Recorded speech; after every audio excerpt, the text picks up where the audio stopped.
세월호 참사 이후 해양경찰이 여객선 안전관리를 강화했다고 밝혔지만 그동안 해오던 승객 신분 확인을 돌연 중단했습니다. 구멍 뚫린 승선 관리 실태를 고발합니다. 쓰레기 섬에 오명을 안고 있는 제주도가 바닷속에서도 생활 쓰레기와 어선 쓰레기로 몸살을 앓고 있습니다. 국회의원 선거가 1년 앞으로 다가온 가운데 세 곳의 선거구 독식을 노리는 민주당과 문재인 정부 심판론에 나선 야권 후보들이 치열한 경쟁에 나섰습니다. 원희룡 도지사가 도민과의 소통을 강화한다며 유튜브 방송을 시작했지만 중앙정치의 노림수가 아니냐는 비판이 나오고 있습니다. 시청자 여러분 안녕하십니까? 뉴스데스크 제주입니다. 다른 지역과 달리 제주에서는 여객선을 탈 때 해경이 일일이 신분 확인을 거치는데요. 무사증 지역이다 보니 무비자로 들어온 외국인들의 무단 이탈을 막기 위해서입니다. 그런데 해경이 지난 주말부터 자신들 업무가 아니라며 승선 관리를 중단했습니다. 세월호 참사 이후 여객선 안전관리가 강화되는데 어떻게 이럴 수 있냐는 비판도 나오고 있습니다. 이소영 기자입니다. 백기를 통해 다른 지방으로 나가려는 관광객들이 여객터미널 개찰구 앞에 줄지어 대기합니다. 선사 측이 나와 승선권을 일일이 확인하지만 해경의 신분 확인은 이루어지지 않습니다. 해경이 지난 주말부터 갑자기 해당 업무를 중단했기 때문입니다. 그 신분증을 2중, 3중으로 계속 하니까 자꾸 지체되고 하니까 민원 온 것도 있고 그러면 기준을 동일하게 이렇게 하자.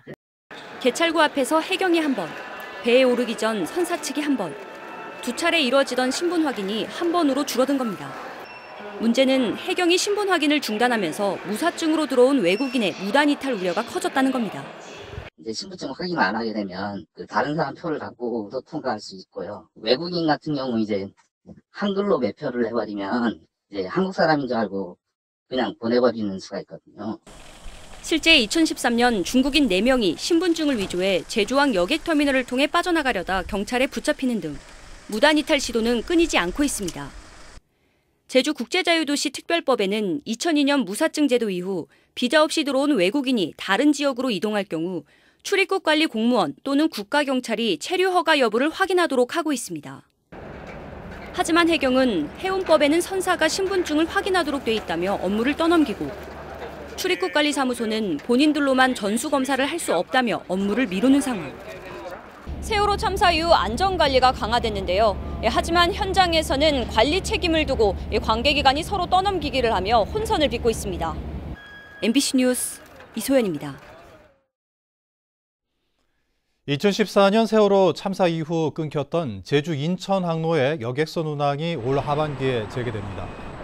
대저건설은 지난해 제주 인천 항로 신규 사업자로 조건부 면허를 받은 데 이어 오는 6월까지 여객선에 대한 안전성 평가 용역을 마무리하고 운영계획서 제출과 안전대책 마련 등의 운항 준비를 마칠 계획입니다.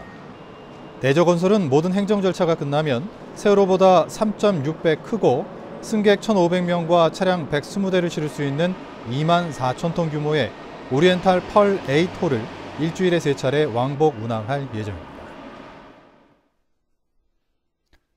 제주 섬이 쓰레기로 몸살을 앓고 있는데 바닷속도 예외는 아니었습니다.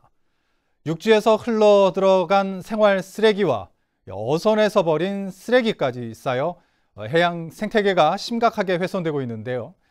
다이버 50명이 1시간 동안 수거한 쓰레기가 무려 500kg이 넘었습니다. 김항섭 기자가 보도합니다. 제주도 정방폭포 인근의 바다입니다. 수심 10m 아래로 내려가자 바닥에 페트병 수십 개와 캔, 옷가지가 가득합니다. 폐 그물과 낚시 도구도 찢기고 엉켜 한두에 뒤섞여 있습니다. 1m 두께로 쌓인 오니를 쇠코챙이로 찌르니 시커멓게 썩은 부유물이 떠오릅니다. 환경단체들이 조사한 결과 서귀포 앞바다에서 쓰레기와 오니로 오염된 면적만 2만 제곱미터에 달하는 것으로 확인됐습니다. 인근 방파제 때문에 물살이 느려지면서 쓰레기가 계속 쌓여 부패하고 있는 것으로 보입니다. 온갖 쓰레기들이 그냥 생활 쓰레기들이 계속 쌓여가지고 보니까 지금 저 모래 속에 뭐 한 1m까지 들어가서 박혀 있는데 그걸 꺼내 보니까 썩어서 새카맣더라고요. 인근 범섬 앞바다도 사정은 비슷합니다. 버려진 낚시 도구가 산호와 해초를 휘감았고 물고기도 걸려 죽어 있습니다. 다이버 50명이 1시간 동안 수거한 폐기물과 준항만 500kg이 넘습니다. 육지에서 흘러들어온 쓰레기들이 바닷속에 쌓이고 있지만 수거 작업은 거의 이뤄지지 않고 있습니다. 지금 상태에서는 확인한 바는 1, 2년 사이에는 아마 그쪽은 지금 안 한 걸로 알고 있습니다. 그 금액에 비해서 지금 수거 비용들이 좀 높긴 한 게 사실이고요. 이처럼 쌓인 쓰레기는 해양 생태계뿐만 아니라 사람들의 건강까지 위협하게 됩니다. 플라스틱 쓰레기 같은 경우는 이후에 미세 플라스틱으로 변하게 되고요. 그것을 해양 생물이 먹게 되고 그 해양 생물을 또 채취해서 사람이 먹게 되기 때문에 바닷속 쓰레기 수거를 다이버들의 봉사에만 의존하면서 제주 바다는 지금도 썩어가고 있습니다. MBC 뉴스 김항섭입니다. 추자도 인근 해상에서 전라남도 김양식장에서 흘러온 것으로 추정되는 쓰레기가 대량으로 발견됐습니다. 추자 면사무소에 따르면 지난 11일부터 추자도 인근 해상에서 김양식장에서 사용되는 스티로폼 부표와 그물, 밧줄 등 해양 쓰레기 100톤가량이 인양됐습니다. 추자면은 수거 작업이 내일쯤 마무리될 것으로 예상했는데 앞으로 전라남도에 공문을 보내 양식업체가 확인되면 수거 비용은 청구하겠다고 밝혔습니다.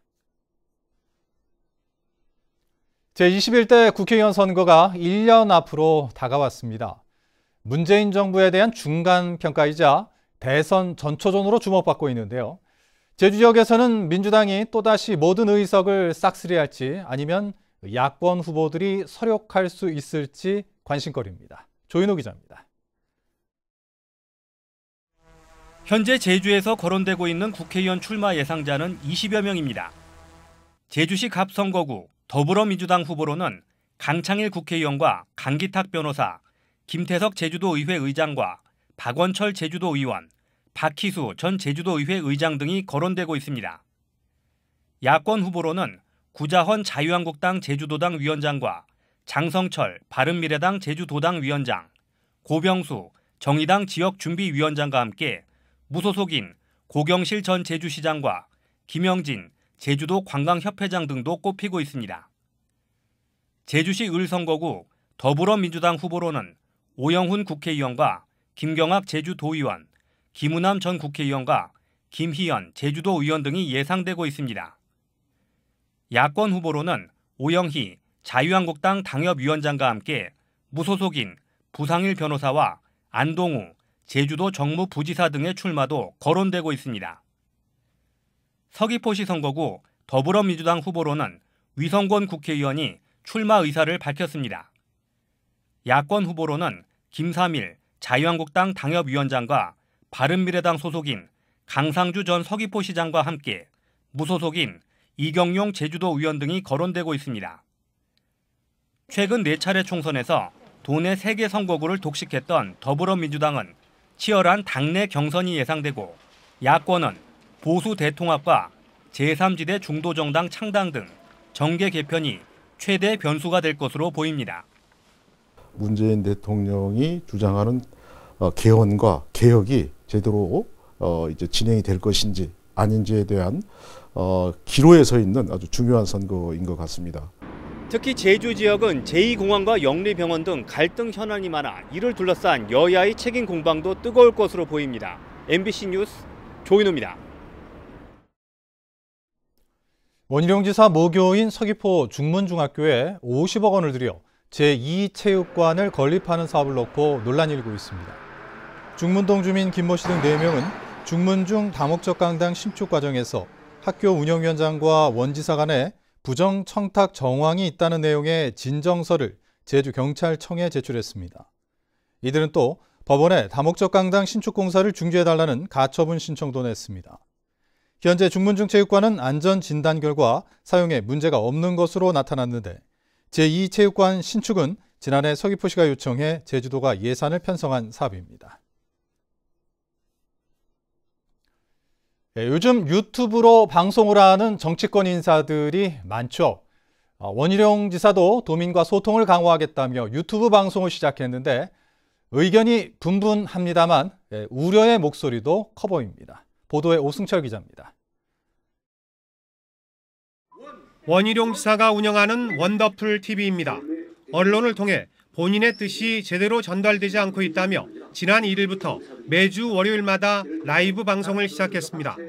먹방에서부터 제2공항과 4.3, 쓰레기 문제 등 제주 현안은 물론 전국적인 이슈까지 다루고 있습니다. 원 지사가 유튜버로 나선 건 제주 현안에 대한 명확한 입장을 밝히려는 것도 있지만 최근의 정치 상황과도 무관치 않습니다. 내년 총선을 앞두고 보수 야당에서 정계 개편 논의가 활발히 이루어지면서 존재감을 보이려는 의도일 수 있습니다. 문재인 정권을 비판하는 내용의 동영상을 올리거나 특정 정치인을 언급하는 등 정치색을 분명히 드러내고 있기 때문입니다. 문재인 정부의 나는 선이고 너는 악이다 라는 독선과 비판과 다른 의견들을 억누르고 일단 도의회에서는 우려의 목소리가 나오고 있습니다. 중앙에 가가지고 중앙정치하겠다 뭐 하겠다 다 좋습니다. 현직 도지사로서 해결해야 될 현안 문제에 대해서는 해결을 하고 공무 시간에 하는 것은 문제가 있다. 제가 이런 말씀을 드리고요. 물론 뭐 대선 주자의 꿈이 있어서 대선 주자 문제가 아니고요. 제주도지사는 행정가이자 정치가이고 유튜브는 도민과의 좋은 소통의 도구이기도 합니다. 도민만 바라보겠다는 원 지사의 약속이 도정 전반에서 지켜질 때 유튜브 정치에 대한 논란도 사라질 것으로 보입니다. MBC 뉴스 오승철입니다. 국내 첫 영리병원인 녹지국제병원 허가 취소 여부가 조만간 결론 날 것으로 보입니다. 원희룡 지사는 녹지병원 청문 주재자의 청문 조서와 의견서가 접수됨에 따라 이번 주 공식 일정을 비워둔 채 의견서를 검토하고 개설 허가 취소 여부를 고심 중인 것으로 알려졌습니다. 지난달 26일 열린 청문회에서 녹지병원 측은 2017년 개설 허가 신청 당시 시설과 인력을 갖췄지만 제주도가 허가 절차를 지연했다고 주장한 반면 제주도는 허가 뒤 3개월 이내 개원해야 하는 의료법을 위반했다고 맞섰습니다. 제주시민사회단체연대회의는 성명을 내고 원희룡 지사는 의료 공공성에 입각해 영리병원 사업 취소를 결정해야 한다며 이것이 그동안의 과오를 속죄하는 일이라고 밝혔습니다. 이들은 제주 지역 국회의원과 정부도 방관할 것이 아니라 취소를 견인해야 하고 제주도의회도 도지사의 선택만을 기다릴 것이 아니라 적극적으로 의견을 개진하고 압박해야 한다고 강조했습니다. 당초 모레로 예정됐던 제주 제2공항 기본계획 중간보고회가 오는 23일로 연기됐습니다. 국토교통부는 검토위원회가 재개되는 같은 날짜에 열리는 중간보고회를 취소해달라는 주민들의 요청을 받아들여 이같이 결정했다고 밝혔습니다. 또 제2공항 관련한 당정협의에 따라 제2공항 기본계획 용역은 예정대로 추진해 오는 6월까지 완료하겠다고 덧붙였습니다.